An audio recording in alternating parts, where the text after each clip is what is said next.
आज के दिन उसके पास बहुत ही बहुमूल्य और स्पेशल चीज आपके लिए है। सो मैं आपको इनकरेज करता हूं प्रभु यीशु मसीह के नाम से और ग्रीटिंग्स देता हूं।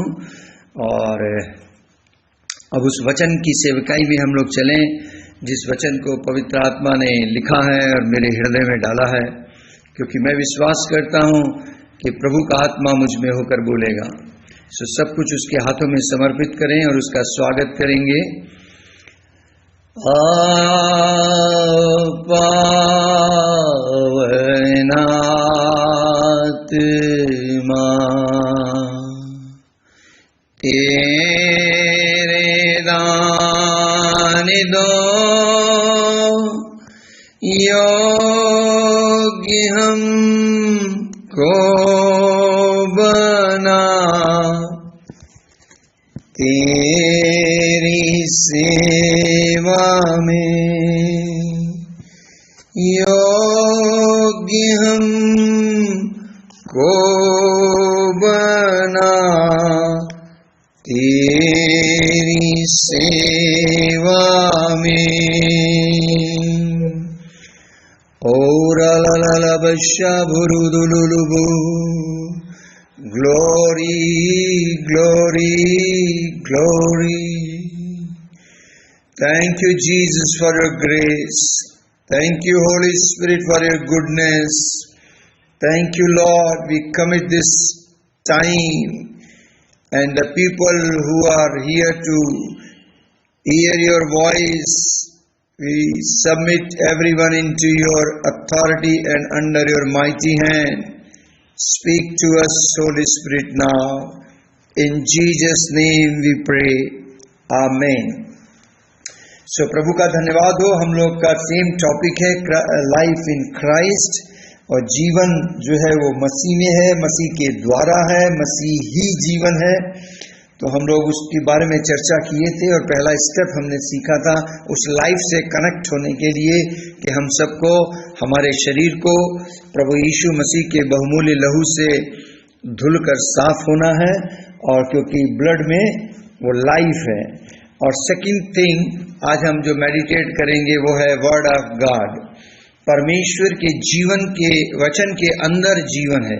बाइबल कहती है जॉन चैप्टर 1 के अंदर कि परमेश्वर का जीवन परमेश्वर के वचन में है ना। The life is in the word. परमेश्वर के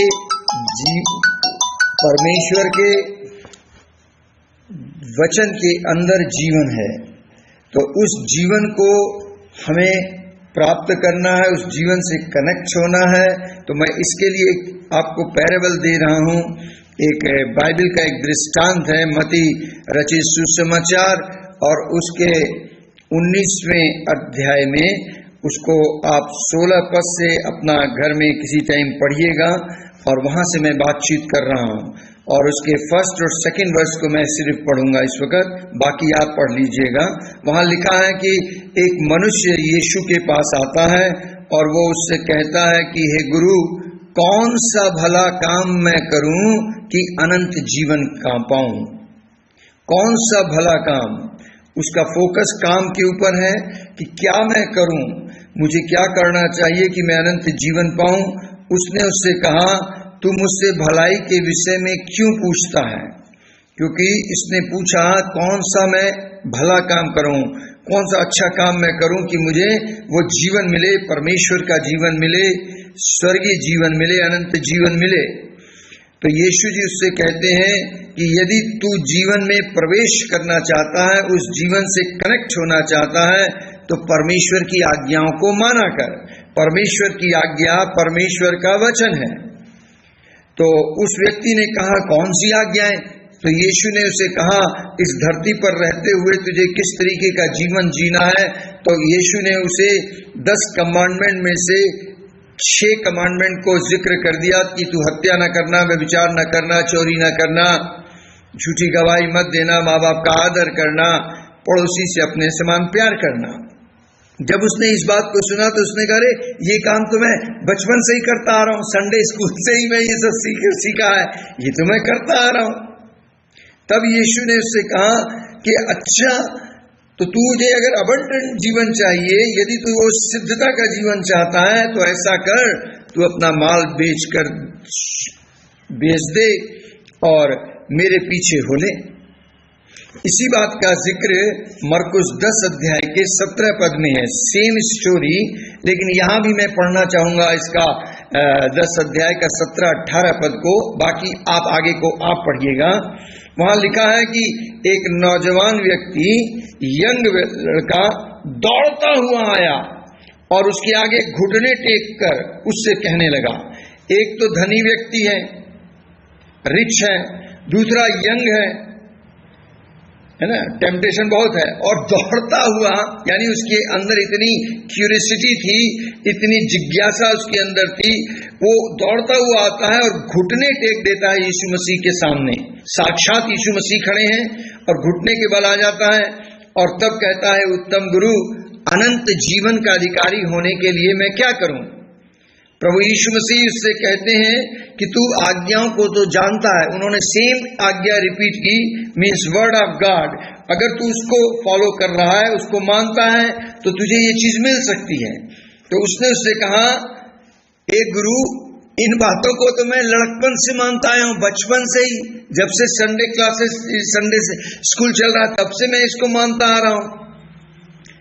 तो यीशु मसीह ने उसको फिर बड़े गौर से देखा। मैं कहना क्या चीज चाह रहा हूं, कभी कभी हम लोग ऊपर से देखते हैं, जैसे डॉक्टर का पेशा होता है, जब आप मरीज उसके पास आता है तो या तो वो उसको टच करता है, उसकी कलाई पकड़ता है, या कहता है आंखें दिखाओ, या कहता है जुबान बाहर दिखाओ। जब इससे भी काम नहीं चलता, फिर वो आला लगाकर टेस्ट करने लगता है, उससे भी काम नहीं चलता, तो फिर वो कहता है जी ये टेस्ट कराओ, वो टेस्ट कराओ। फिर वो उससे भी काम नहीं चलता तो जी अल्ट्रासाउंड कराओ, सीटी स्कैन कराओ। कुछ चीजें ऐसी हैं जो डीप रूटेड होती हैं, जो फिजिकल आई से नजर नहीं आती, आपके एक्सपीरियंस से काम नहीं आता।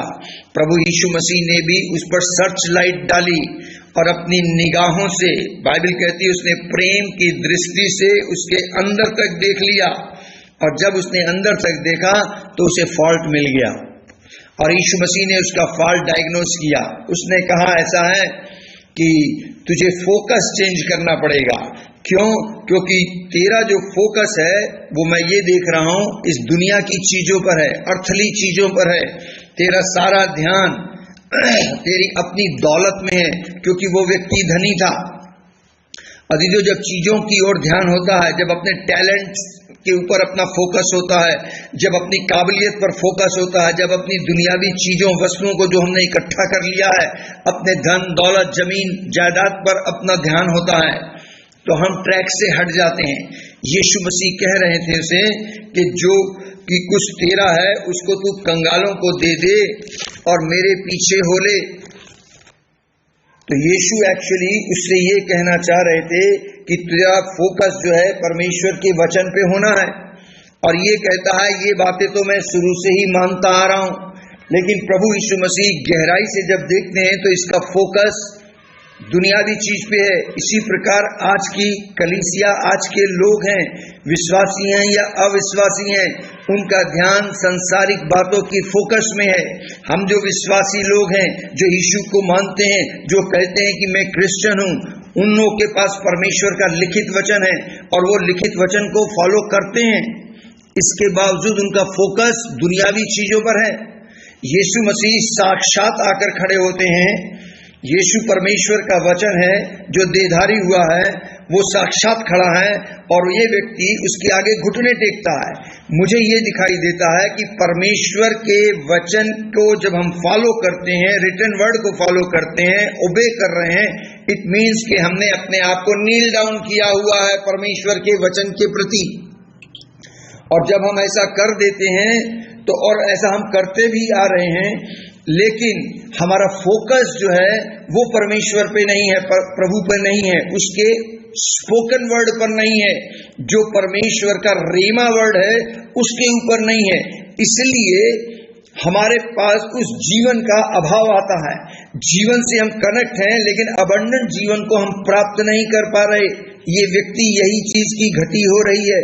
इस व्यक्ति को जब यीशु ने गहराई से देखा सर्च लाइट मारी तो यीशु ने कहा कि तू जो है, तेरा जो फोकस है तेरे धन के ऊपर है, तू अपना धन बेचकर मेरे पीछे हो ले। मेरे पीछे होने का मतलब मैं जो परमेश्वर का वचन हूं उसके पीछे। लिखित वचन को अगर आप फॉलो करते हैं तभी आप रेमा वचन को प्राप्त कर सकते हैं। अगर आप लिखे हुए वचन के पीछे नहीं चलते, लिखे हुए वचन के साथ समय नहीं बिताते, तो आप परमेश्वर के द्वारा बोले गए प्रकाशन का वचन जो इसे रेमा वर्ड कहते हैं उसको प्राप्त नहीं कर पाएंगे।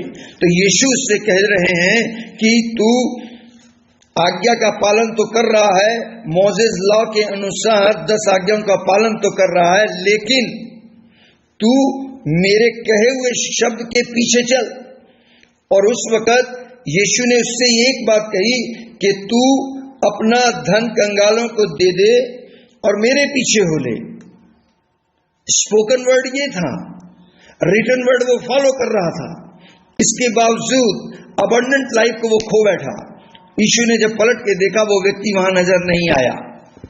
यीशु ये कह रहे थे कि तूने लिखित वचन को तो फॉलो किया, अब जो बात मैं कह रहा हूं, अगर तू सिद्ध होना चाहता है, अगर तू इस लाइफ के आगे जो अबंडेंट लाइफ है उसको प्राप्त करना चाहता है, तो जो मैं कह रहा हूं उसको फॉलो कर। मैं तुझसे कह रहा हूं कि तेरा ध्यान, तेरी आस्था जो धन के ऊपर है उसको छोड़ मेरे पीछे हो। और वो जवान यीशु मसीह के पीछे नहीं चला। अजीजों, तब यीशु मसीह ने कहा धनवानों का स्वर्ग में प्रवेश करना असंभव है। ऊंट का सुई के नाके से गुजर जाना संभव है, लेकिन धनवान का परमेश्वर के राज्य में प्रवेश करना नामुमकिन है। यीशु मसीह ने एक चॉइस उसके सामने रख दी। एक तरफ धन है और एक तरफ यीशु मसीह है। धन के द्वारा भी तुम अपने सारे काम करा सकते हो। आज लोगों का ये विश्वास है, अगर आपके पास पैसा है तो आप सब कुछ हासिल कर सकते हैं। यीशु के द्वारा भी तुम सब कुछ प्राप्त कर सकते हो, लेकिन धन के द्वारा तुम स्वर्गीय जीवन को, अनंत जीवन को, उस फॉरएवर की लाइफ को, गॉडली लाइफ को प्राप्त नहीं कर सकते। जमाना आज भी ट्री ऑफ नॉलेज से खा रहा है। ट्री ऑफ नॉलेज के द्वारा आज भी लोगों के काम बन रहे हैं, लेकिन परमेश्वर का जीवन उनके जिंदगी में नहीं आ पा रहा। ओ रावालीना बाशी खेरे दिले ने भी सिहंदारी दलहा ललबा शिवेरे किबेलीना खाले ने बा सखोरो धुलोना हक बरी दलहा ललबा सब्बे रिबेना हंदरे। ट्री ऑफ नॉलेज से आज भी लोग खा रहे हैं और उससे लोगों की जरूरतें जरूर पूरी हो रही हैं, लेकिन प्रभु चाहते हैं ट्री ऑफ लाइफ से खाओ। ट्री ऑफ लाइफ जीसस को रिप्रेजेंट करता है, तो अनंत जीवन जो है यीशु के पास है, उसके पीछे चलना है। आदम को ट्री ऑफ नॉलेज से नहीं, ट्री ऑफ लाइफ से खाते रहना था और एक दिन वो परिपूर्णता को प्राप्त कर लेता। लेकिन जो मिस्टेक वहां हो गई, ट्री ऑफ नॉलेज से उसने खा लिया। आज भी लोग ट्री ऑफ नॉलेज से खाने की कोशिश कर रहे हैं और खा रहे हैं। आप देखें, ये इतना ज्यादा एडवर्टीजमेंट है पढ़ाई लिखाई एजुकेशन के बारे में कि लोग अनंत जीवन का दाता, जीवन का जो दाता है उसके पास नहीं पहुंच पा रहे। सो वो मिस्टेक जो ईडन में हो रही थी, still today it is going on. Yeshu कह रहे हैं कि अनंत जीवन का दाता मैं हूं, मेरे पास वो जीवन है, मैं वो परमेश्वर का वचन हूं जो देहधारी हुआ है। मेरे पीछे तुमको चलना पड़ेगा। तो time has come to listen his word. उसके मुख से निकला हुआ वचन सुनने की आदत, प्रैक्टिस डालनी पड़ेगी, जिसको मैं कह रहा हूं रेमा, अर्थात मसीह आज आत्मा के रूप में मौजूद है। पवित्र आत्मा के द्वारा उस आवाज को कैच करें। ये एक दिन में नहीं होगा, ये प्रैक्टिस करने पर होगा। अगर आप केवल रिटन वर्ड को फॉलो कर रहे हैं, दैट इज रिलीजियस। मैं रिलीजियस से बढ़कर बात कर रहा हूं, रिलेशन की। अगर उससे आपका कनेक्शन है, आप उसकी आवाज को सुनते हैं, you will enjoy the abundant life, because the word of God is the Son of God and the Son of God is the seed of God. Word of God is the breath of God. परमेश्वर की सांस, परमेश्वर का वो वचन है। तो मैं कहना ये चीज चाह रहा हूं कि follow the word of God. Either follow the word or make the word follow the word. जब तक आप परमेश्वर के लिखित वचन के अनुसार नहीं चलते, या मैं यूं कहूं, जो व्यक्ति परमेश्वर के लिखित वचन को फॉलो करता है वो व्यक्ति होता है जो परमेश्वर के बोले गए वचन को प्राप्त करता है। जब आप परमेश्वर के बोले गए वचन को प्राप्त करते हैं, तब आप उस अबंडेंट लाइफ में एंटर करने लगते हैं, और तब प्रभु की जो अबंडेंट बहुतायत का जीवन है उसको आप महसूस करते हैं। जब यीशु ने ये बात कही कि धनवान का मुश्किल है, असंभव है स्वर्ग के राज्य में प्रवेश करना, तो उसके चेले उसकी ओर बड़ी हैरानगी से देखने लगे और उन्होंने सवाल कर दिया कि प्रभु फिर अनंत जीवन कौन पाएगा? ये तो असंभव है, हम तो अपना सब कुछ छोड़ छाड़ के तेरे पीछे हो लिए हैं। प्रभु यीशु ने कहा, ऐसा हो नहीं सकता कि जो मेरे लिए, मेरे सुसमाचार के लिए अपना सब कुछ छोड़ छाड़ कर, रिश्तेदारों को, परिवार को, घर बार छोड़कर मेरे पीछे हो ले और वो इस धरती पर 100 गुना ना पाए, 100-fold, that is the abundant. तो उस अबंडेंट को वो दर्शाता है। प्रभु की महिमा हो। पवित्र आत्मा ने मुझे 2 बातें दी हैं कहने को आज। दूसरी बात मैं कहूंगा यूहन्ना 8 अध्याय से, आप उसको अपने घर में पढ़िएगा 48 से 58 तक, और वहां पर यीशु और अब्राहम का जिक्र है। उस जमाने के लोग यीशु मसीह के ऊपर उंगली उठा रहे थे और यहां तक उसके ऊपर एलिगेशन लगाया गया कि यीशु के अंदर दुष्ट आत्मा है। और सुनिए प्रभु यीशु मसीह ने क्या कहा, 51 वर्ड, जॉन चैप्टर 8 वर्स 51 में यीशु कहते हैं कि मैं तुमसे सच कहता हूं कि यदि कोई व्यक्ति मेरे वचन पर चलेगा तो वो अनंत काल तक मृत्यु को न देखेगा। यीशु ने इतनी बड़ी बात कही और यहूदियों और धर्म के अगुओं का गुस्सा और बढ़ गया। वो और उस पर चिल्लाने लगे और कहने लगे, अब्राहम तो मर गया, भविष्य